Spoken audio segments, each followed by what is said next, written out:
लड़ाई में एक किरदार और आ जाए और वो है उमा कृष्णैया, जिनके पति की हत्या हुई थी। संभव है कि शिवहर के किसी मंच पर आकर वो लोगों से निवेदन करे, क्योंकि भाई जी कृष्णैया एक दलित थे और निश्चित रूप से एक डीएम का जब हत्या बिहार में हो सकता है तो निश्चित रूप से हम लोग, आप लोग और सामान्य लोग कहाँ सुरक्षित हैं, यह संदेश देने वो आ रही हैं। कहा जा रहा है कि आप लवली आनंद को जिताइए, आनंद मोहन साथ में फ्री मिलेगा और साथ में चेतन फ्री मिलेगा और पूरा परिवार फ्री मिलेगा। भाई सबका मेहनत आना दे नहीं पाएगा शिवहर, एक विधायक का 12% भारी पड़ रहा है, आप समझ सकते। यहाँ पे अरुण कुमार किसी पद मतलब किसी पार्टी स्तर पे चुनाव लड़ने या पत्नी की मदद करने नहीं आए हैं। यहाँ उनका मानना है कि जब उमा कृष्णैया भविष्य में आ सकती है यहाँ, तो एक आईएएस है, उन्हें तो एक आईएएस के लिए आवाज उठाना चाहिए उन्हें। नमस्कार दर्शकों, आज फिर से हम लोग शिवहर लोकसभा क्षेत्र पे बात करेंगे। जैसा कि आपको पता है कि लगातार कई जो चर्चित सीटें हैं, जो हॉट सीटें हैं, उस पर हम बात कर रहे हैं। और पिछले बार जब शिवहर लोकसभा कवरेज कर रहे थे तो उस दौरान आपने एक वीडियो देखा होगा, संजय संघर्ष सिंह जी से मुलाकात हुई थी और वीडियो बना था, काफ़ी वीडियो चला भी। और एक बार फिर से उन्हीं मुद्दों पर बात करने के लिए, शिवहर में और भी जो मुद्दे हैं उस पर बात करने के लिए संजय संघर्ष सिंह हमारे साथ हैं। सबसे पहले स्वागत है सर आपका। बहुत बहुत धन्यवाद आपका आदर्श जी। शिवहर की राजनीति से शुरुआत करते हैं। लवली आनंद जी का नामांकन हो गया, बड़े बड़े दावे थे। आपके अनुसार कैसा रहा नामांकन रैली इनका? कह रहे हैं कि सफल रहा, लाखों की भीड़ थी। नहीं, मैं रैली कितना सफल रहा, नामांकन कितना सफल रहा, उस पर चर्चा नहीं करूंगा। उनका चुनाव लड़ना शिवहर के लिए कितना सफल रहता है और रहता रहा है, मैं उस पर चर्चा करूंगा। उनके हिसाब से तो नामांकन तब भी सफल रहा था जब वो समाजवादी पार्टी के साइकिल से आई थी, जमानत जब्त हो गया था, तब भी नामांकन सफल रहा था। नामांकन सफल तो उनका हर बार रहता है। जैसे ही वो टिकट पा लेती है उनको लगता है कि वो जीत रही हैं, बाद में जनता उनको हरा देता है। पिछली बार 2020 में भी उनका नामांकन सफल रहा होगा विधायक के रूप में सहरसा से, बाद में पता लगा कि रिकॉर्ड मतों से हार गई हैं। तो यह नामांकन पे मैं नहीं जाता। भाई पैसा है, कमाया हुआ है, पानी की तरह बहाना है, बाद में लूट लेना है। शिवहर का 12% विधायक वाला कमीशन भी उसमें शामिल है। तो नामांकन के भव्यता पर मैं नहीं जाना चाहूंगा। नामांकन की भव्यता तो उनकी हमेशा होती रही है। हम तो डरे हुए हैं साहब कि ये सब नामांकन का खर्चा शिवहर लोकसभा को ही उठाना पड़ेगा। मेरा तो मानना है कि नामांकन इससे सादगी से भी हो जाए, प्रत्याशी कम से कम अपना कमीशन दर कम कर दे, विधायक का कमीशन 12% से घट के थोड़ा कम हो पाए, वो उपलब्धि होगी। अन्यथा नामांकन का भव्यता पर मैं नहीं जाता। नहीं, मैंने इस कड़ी को इसलिए भी जोड़ा क्योंकि इसी हिसाब से ये लोग जीत के दावे कर रहे हैं। ये कह रहे हैं कि ये झांकी है, पूरा फिल्म अभी बाकी है। यानी कि जब रिजल्ट आएगा तो परिणाम भी लोग देखेंगे किस तरीके से आनंद मोहन, जिनकी पत्नी लवली आनंद है, वो चुनाव जीत रही है। तो आपको नहीं, क्या हमने तो पूरा शिवहर ने पूरे फिल्म का अनुभव किया है। शिवहर ने देखा कि 1.5 वर्षों तक सांसद रहे पहली बार आनंद मोहन जी, फिर शिवहर ने देखा कि 2 वर्षों तक सांसद रहे दूसरी बार आनंद मोहन जी, फिर शिवहर ने देखा कि उनके नाम पर पत्नी भी लड़ती रही, बेटा भी लड़ा है। बेटा तो आज सफल भी है कुर्सी पाने में, लेकिन जनता के बीच इतनी सफलता होती तो शायद शिवहर से वो लीड करती। भले शिवहर लोकसभा से नहीं लीड करती, लेकिन शिवहर विधानसभा से तो कम से कम लीड करना उनका बनता ही था। लेकिन मैं तो यह देख रहा हूं कि विधायक भी इस सदमे में शिवहर विधानसभा में नहीं घूम पा रहा है कि कहीं घूमने से माँ का 2-4 वोट कम ना हो जाए। तो ये आप समझ सकते हैं। मुझे नहीं लगता कि अब मैं क्या कहूं, इस पे टिप्पणी करते नहीं बनता। हम दहशत में जरूर हैं कि बेटा, भाई आनंद मोहन जी के बाद उनकी पत्नी को देखा हमने शिवहर में, अभी बेटा को भी एक पीढ़ी को देख लिया। अब अगली बार दहशत में इसलिए है कि भाई कहीं बिटिया, दामाद, दूसरे बेटा, ये सब की भी तो तैयारी नहीं है। तो हम थोड़े से दहशत में जरूर हैं। बाकी परिणाम उनका क्या होगा उन्हें भी पता है। मुद्दों पे चुनाव हो रही है क्या? क्योंकि आपने पिछले बार कई मुद्दों को गिनाया भी था जिसमें पुल और बाकी चीजों पे बात हुई थी। शिवहर के समस्याओं की जड़ों में अगर हम लोग जाए तो पिछले बार जो हम लोग की चर्चा हुई थी उसके अलावा और क्या समस्या आपको नजर आता है जिसपे अभी तक काम नहीं हुआ है और काम अभी तक हो जाना चाहिए था जिसपे? देखिए, वास्तव में दिक्कत सबसे बड़ी यह है कि अभी इन दिनों आप लगातार देख रहे होंगे कि दुर्घटनाएं बढ़ गई हैं। एक दिन एक बच्ची पानी में डूबी, 10 साल की बच्ची, उसको बचाने दूसरी बच्ची गई और वो भी डूब गई। 9 बजे सुबह की घटना है, शाम के 5 बजे तक पोस्टमार्टम रूम में पड़ा रहा डेड बॉडी। क्यों? बोले यहाँ पोस्टमार्टम पे कटर नहीं है। सीतामढ़ी से लाया जाता है। 2-3 वर्षों पूर्व हम लोग लड़कर यहाँ पोस्टमार्टम चालू कराए। पहले तो यहाँ पोस्टमार्टम भी नहीं होता था। अब पता चले कि वो जो कटर है उपलब्ध नहीं है, यहाँ किसी की नौकरी नहीं है, उसके बेटे को बुला कर लाते हैं तो पब्लिक के खर्चे से कर लेता है, पोस्टमार्टम की कटिंग कर लेता है। लेकिन फिर भी रात्रि में नॉर्मली पोस्टमार्टम होता नहीं है, लेकिन उस दिन रात के 8:30 बजे पोस्टमार्टम कंप्लीट हुआ है। एम्बुलेंस यहाँ से हमने भिजवाया है कटर को लाने के लिए सीतामढ़ी। तो ये समझ लीजिए ऐसी समस्या है। अगर आप खेल की तरफ जाएंगे तो खेल की स्थिति यह है कि एक प्ले ग्राउंड नहीं है शिवहर में, कोई भी ऐसा स्टेडियम नहीं है शिवहर में। अगर आप स्वास्थ्य की तरफ जाएंगे तो ऐसा लगेगा कि 100 बेड का एक हॉस्पिटल, अगर मैं केवल शिवहर विधानसभा के संबंध में भी बात करूं जो लोकसभा क्षेत्र का एक अंग है, 100 बेड का सीताराम सदर हॉस्पिटल आपको मिल जाएगा, लेकिन वो रेफर करने के अलावा कुछ नहीं करता है। अभी थोड़े दिन पहले की बात क्या है, अखबार में छपा था, मेरा ही आर्टिकल था, वो खबर थी। 4:30 बजे सुबह में एक पीड़िता को एक गर्भ मतलब जिनका बच्चा इशू होना था, उसको जबरन रेफर करा दिया गया मुजफ्फरपुर के लिए। एम्बुलेंस भी प्रॉपर नहीं था। यह बात मेरे तक आई, मैं छत्तीसगढ़ में था। मैंने फोन पर उसे कहा कि भाई शिवहर में एक काम करो आप और कोई विकल्प देखो। डॉक्टर से मेरी बात नहीं हो पा रही, हॉस्पिटल मैनेजर से बात नहीं हो पा रही है। सुबह का 4:30-5 बजे का समय, 4:30 बजे का समय, आप समझ सकते हैं सब डॉक्टर और ये सब लोग कोई भी संपर्क में नहीं था, किसी का मोबाइल बंद था, किसी का उठा नहीं। वो निजी क्लिनिक लेके गए, वहां भी एंटरटेन नहीं हुआ। तो एक पुरानी छोड़ी हुई सदर जो मातृ शिशु के नाम से थोड़ी सी व्यवस्था उसमें चल रही है, वहां संजोग से जो नर्स थी उनसे बात हो पाई और जिसको सदर हॉस्पिटल ने रेफर किया था उसकी डिलीवरी नर्स ने, उसी उससे छोटे अस्पताल की नर्स ने, उनको नहीं बताया गया कि सदर से रेफर वाला मरीज है। उन्हें लगा संजय संगर सिंह कह रहे हैं, आजमाइश कर लेना चाहिए। उन्होंने सेफली प्रसव करा लिया 15 मिनट के भीतर।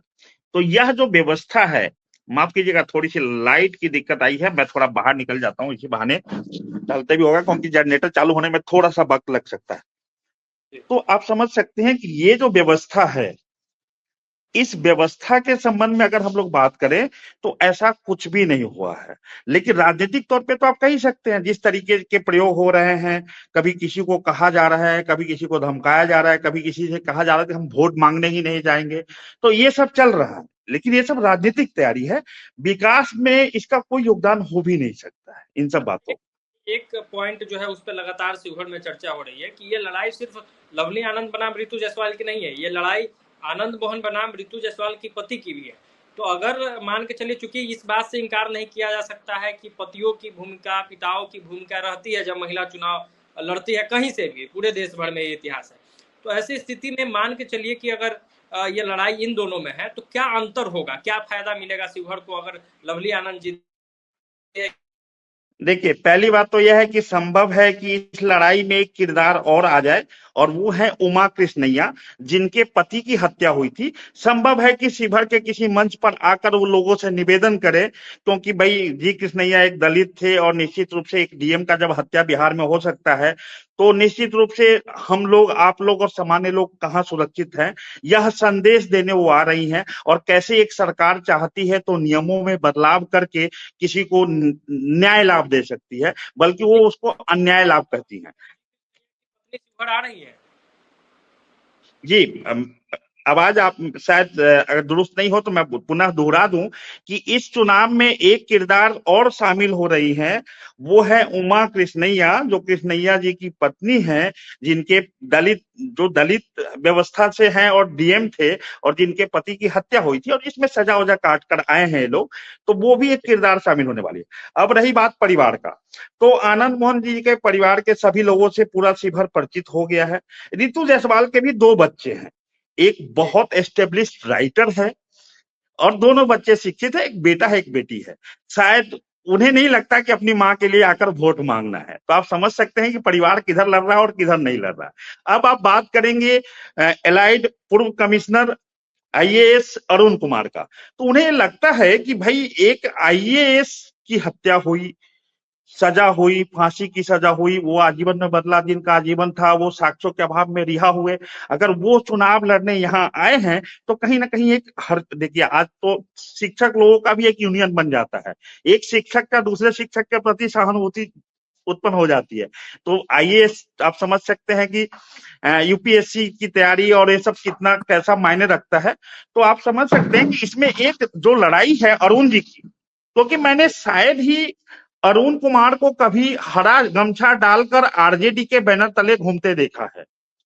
रितु जायसवाल की ये सब हो सकती है कि भाई वो उस पार्टी से है, उनको टिकट मिला है, वो प्रतिनिधि उस पार्टी मत की उम्मीदवार हैं, लेकिन यहाँ पे अरुण कुमार किसी पद मतलब किसी पार्टी स्तर पे चुनाव लड़ने या पत्नी की मदद करने नहीं आए हैं। यहाँ उनका मानना है कि जब उमा कृष्णैया भविष्य में आ सकती है यहाँ, तो एक आईएएस है, उन्हें तो एक आईएएस के लिए आवाज उठाना चाहिए, उन्हें ये बताना चाहिए कि भाई देखिए किस तरीके से एक आईएएस की हत्या हुई।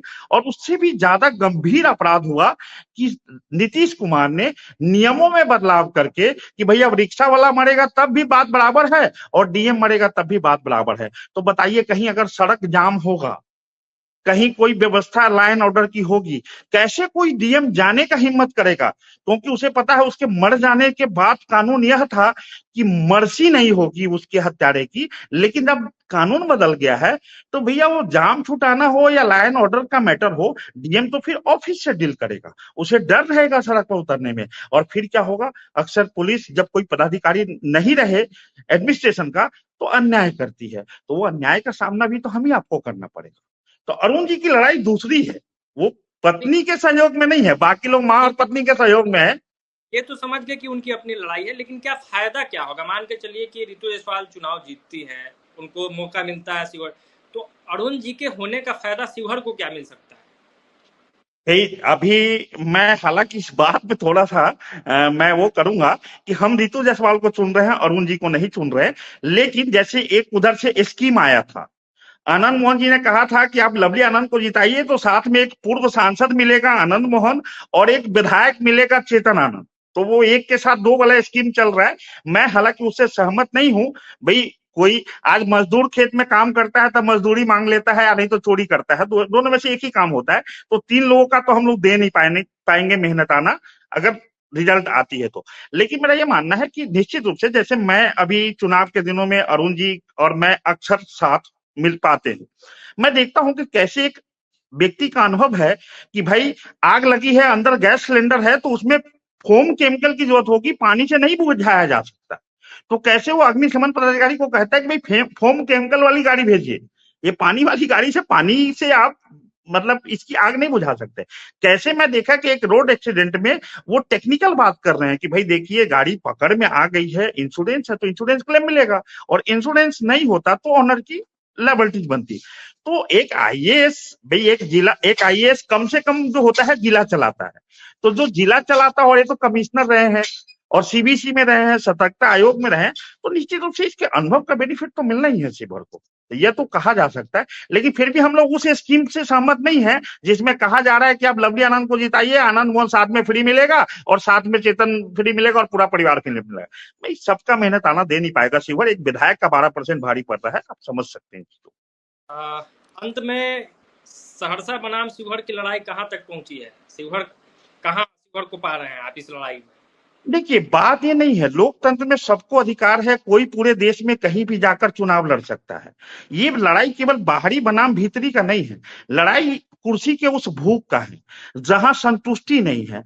भाई आप सहरसा में है, चुनाव लड़ते हैं, हार जाते हैं, शिवहर में आप प्रयोग करते हैं, जीत जाते हैं। अब जीतने का मतलब नहीं होता कि बेटा जीत गया था माँ भी सांसद यहीं से बनेगी, भाई भी अगली बार विधायक यहीं से बनेगा। लोग तो चिंतित हैं, भाई हमारे आजू बाजू के 6 विधायक मतलब इंक्लूडिंग एक 5 विधायक दहशत में है कि अगला नंबर किसका आने वाला है। शिवहर में विधायक ने रायता फैला दिया है, वो रिजल्ट से ही पता चल जाएगा कि कितने लायक विधायक चुना है शिवहर ने, अभी परिणाम से ही पता चल जाएगा। लेकिन यहाँ के रायता फैलाने के बाद अब लोगों को डर है, बेलछन वालों को डर सता रहा है कि बेलछन की तरफ बढ़ेंगे, मधुबन वाले दहशत में है कि साहब बाबू साहब मधुबन ना आ जाए, ढाका वाले को तो चैलेंज कर दिया गया है पवन जायसवाल जी को कि तुमको 2025 में देख लेंगे। तो आप समझ लीजिए वहां कौन जाएगा लड़ने, बिटिया लड़ेंगी, दामाद लड़ेगा, अंशुमान लड़ेगा, कौन लड़ेगा भाई वो नहीं मालूम, लेकिन 25 में उसको देख लिया जाएगा। मतलब पवन जायसवाल जी को 25 में देख लिया जाएगा। लाल बाबू प्रसाद के साथ वही हो गया है, वो स्टेटमेंट के बाद और नाराज हो गए हैं। वो एक कहावत हुई, देहात में कहावत है, बोलने में तो एग्जैक्ट पता नहीं मैं सही बोल पाऊंगा नहीं मांग पाऊंगा कि बोल पाऊंगा कि बेटा मांगे गेली भताड़ कमैले ऐली। पवन जायसवाल जी से लड़ने के बाद उनका प्रेस कॉन्फ्रेंस कराया गया कि ना सब कुछ ठीक है, तो वो आदमी अपना ब्राह्मण और अंगऊ वाला ऐसा बात छेड़ा है कि रही सही मिट्टी भी पलीद हो गई है। और ठाकुर के कुएं से ब्राह्मण पहले ही परेशान थे, अंगों वाली परेशानी एक नई पैदा हो गई है।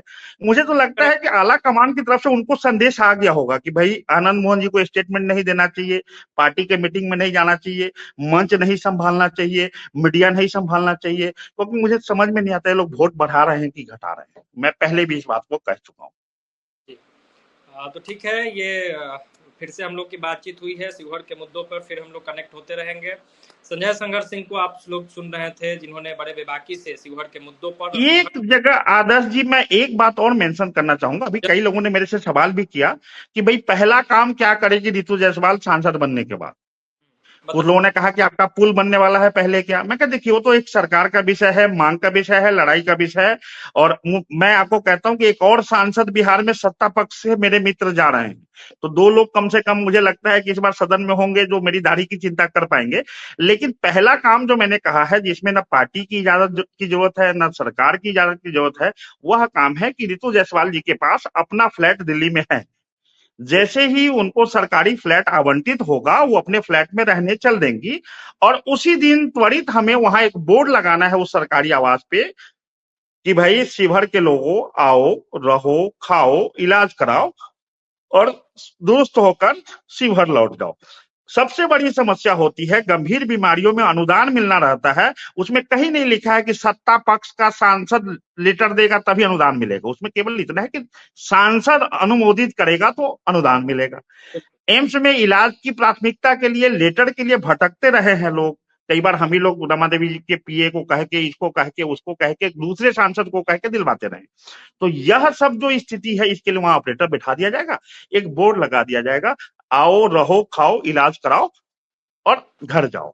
तो यह काम करने के लिए पहली प्राथमिकता होगी, यह पहला काम है जो जीत के साथ ही तुरंत हो जाएगा। इसके लिए ना तो किसी पार्टी से अप्रूवल लेने की जरूरत है, ना किसी सत्ता और सरकार से। बाकी डेवलपमेंट फंड उतना ही मिलता है। देखिए सत्ता पक्ष का सांसद हो या विपक्ष का, डेवलपमेंट की राशि उतनी ही मिलती है। प्रधानमंत्री ग्राम सड़क योजना की योजनाएं उसी सांसद द्वारा ही अनुशंसित होगी, तो कहाँ सड़क पहले बनाना है, कहाँ बाद में बनाना है, ये भी कोई सत्ता पक्ष या विपक्ष का इसमें कोई रोल नहीं होता है। रही बड़ी प्रोजेक्ट की बात, तो मेरा जैसे पुल है, इसके लिए भी नितिन गडकरी जी, अब देखिए वो तो कहते ना भैया तुम सत्ता का हो या विपक्ष के हो, कुछ भी हो, सांसद हो, विधायक हो, आओ मेरे पास काम मांगो, पैसा बहुत है भाई मंत्रालय के पास, हम तो काम देने के लिए बैठे हैं, तुम लोग आते ही नहीं हो। ऐसी शिकायत करने वाले हमारे नितिन गडकरी जी फिर नागपुर से अपार मत से जीत रहे हैं, फिर उनको वही पोर्टफोलियो मिलेगा। तो इन सब काम को ले आना, रितु जायसवाल तो जिस दिन सदन में पहली बार बोलेगी किसी समस्या पर, मैं गारंटी के साथ कहता हूं खुद मोदी जी उसके मुरीद हो जाएंगे, क्योंकि मोदी जी हमेशा प्रतिभाओं का कदर करते हैं। बिल्कुल, मतलब पूरी जो बात होगी काम पे होगी। और बड़ा बात आपने जो बताया कि यहाँ के मरीजों को जो समस्या होती है दिल्ली जाने पर, उससे निजात मिल जाएगा। सेवा आश्रम जैसा एक मॉडल चलता है, उसकी व्यवस्था होगी। बिल्कुल बिल्कुल बिल्कुल बिल्कुल। ये अच्छी बात है, अगर ऐसा विजन है हाँ, तो। मैं थोड़ा सा मेंशन कर रहा हूँ, पार्टियों की थोड़ी समस्या हो सकती है, आपको ज्ञात है मैं आरजेडी में भी नहीं हूँ, मैं किसी दल में नहीं हूँ। एक और व्यक्ति जो मुझे बाय नेम जानता है, जो मेरे से खूब बातचीत है, वो भी जीत के जा रहा है और मैं उसको जीत की बधाई देता हूँ, पप्पू यादव। सेवा आश्रम बोलने से मुझे याद आ गया, मैं उस सेवा आश्रम में 11 नंबर में बैठा हूँ। 12 में उनकी वाइफ और वो रहते थे, 11 में सेवा आश्रम था, और हमारा बहुत अच्छा परिचय है। लाख जो भी बातें हों, लेकिन सेवा के रूप में जो पप्पू यादव की एक छवि है, उसका परिणाम पूर्णिया उसको इस बार जरूर देगा। जी जी, ठीक है। तो अब हम लोग अंत करते हैं, फिर किसी दिन जुड़ते हैं। तो जैसा मैंने बताया कि संजय संघर्ष सिंह को आप सुन रहे थे, तमाम मुद्दों पर भी बात हुई, राजनीति पे भी बात हुई, सब कुछ आपने सुना। आप भी अपना जो राय और प्रतिक्रिया है कमेंट बॉक्स में जरूर दीजिएगा। आगे और किन मुद्दों पे बात हो, शिवहर के किन मुद्दों पे बात हो, उससे जुड़ा भी कोई आपका राय और प्रतिक्रिया हो तो कमेंट बॉक्स में जरूर बताइएगा। इस वीडियो को ज़्यादा से ज़्यादा लोगों तक जरूर पहुँचाए। बहुत बहुत धन्यवाद। जय बिहार।